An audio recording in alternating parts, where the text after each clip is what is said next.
بسم اللہ الرحمن الرحیم۔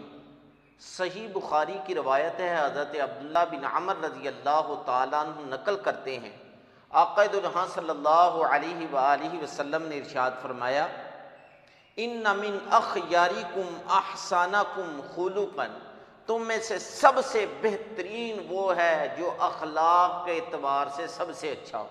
اسی طرح سنن ابو داؤد کی روایت ہے، سنن ترمذی کے اندر بھی ہے، آقا دو جہاں صلی اللہ علیہ وسلم نے ارشاد فرمایا، کل قیامت والے دن ترازو کے اندر جس کے اندر اعمال کو تولا جائے گا، سب سے باری اور وزنی جو چیز ہوگی وہ اچھے اخلاق ہوں۔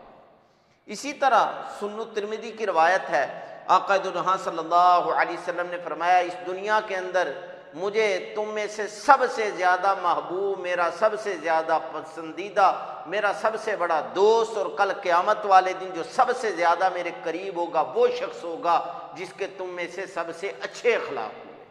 اسی طرح ایک اور روایت ہے کہ آقا دو جہاں صلی اللہ علیہ وسلم نے ارشاد فرمایا، آدمی اپنے اچھے اخلاق کی وجہ سے ان لوگوں کا رتبہ، مقام، مرتبہ حاصل کر لیتا ہے جو رات عبادت کے اندر گزار دیتے ہیں اور دن کو روزہ رکھتے ہیں۔ یہ سارے فضائل ہیں اچھے اخلاق کے، محترم سامعین۔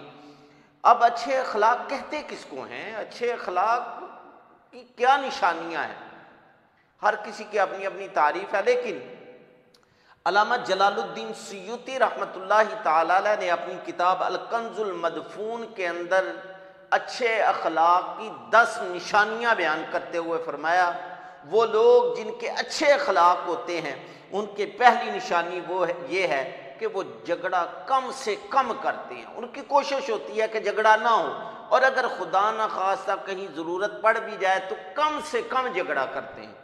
دوسری نشانی، وہ ہمیشہ انصاف سے کام لیتے ہیں، مد مقابل کوئی بھی ہو، خواہ اپنے ہو، بیگانے ہو، جاننے والا، نہ جاننے والا، دوست ہو، دشمن ہو، رشتہ دار ہو، غیر رشتہ دار ہو، وہ ہمیشہ انصاف سے کام لیتے ہیں، جن کے اچھے اخلاق ہوتے ہیں۔ تیسری نشانی بیان کرتے ہوئے فرمایا، وہ لوگوں کی اذیت، تکلیف، پریشانی، مصیبت کو برداشت کرتے ہیں۔ چوتھی نشانی بیان کرتے ہوئے فرمایا، وہ برائی میں بھی اچھائی کا پہلو تلاش کرتے ہیں۔ پانچویں نشانی بیان کرتے ہوئے فرمایا، وہ لوگوں کی لغزشوں کی طرف، غلطیوں کی طرف نظر نہیں کرتے۔ چھٹی نشانی بیان کرتے ہوئے فرمایا، وہ اپنے نفس پر ملامت کرتے ہیں کہ تیری غلطی ہے، تو نے یہ کیا، دوسروں پر ملامت کرنے کی بجائے وہ اپنے آپ پر ملامت کرتے ہیں۔ ساتویں نشانی بیان کرتے ہوئے فرمایا علامہ جلال الدین سیوطی رحمۃ اللہ تعالی علیہ نے، وہ ہر چھوٹے بڑے سے خندہ پیشانی سے، خوش دلی سے ملتے ہیں۔ اور آٹھویں نشانی بیان کرتے ہوئے فرمایا، وہ ہر ایک سے نرمی سے بات کرتے ہیں، خواہ ان سے کوئی کم تر ہو یا برتر ہو۔ نویں نشانی بیان کرتے ہوئے فرمایا، وہ ہمیشہ معذرت کے طالب ہوتے ہیں۔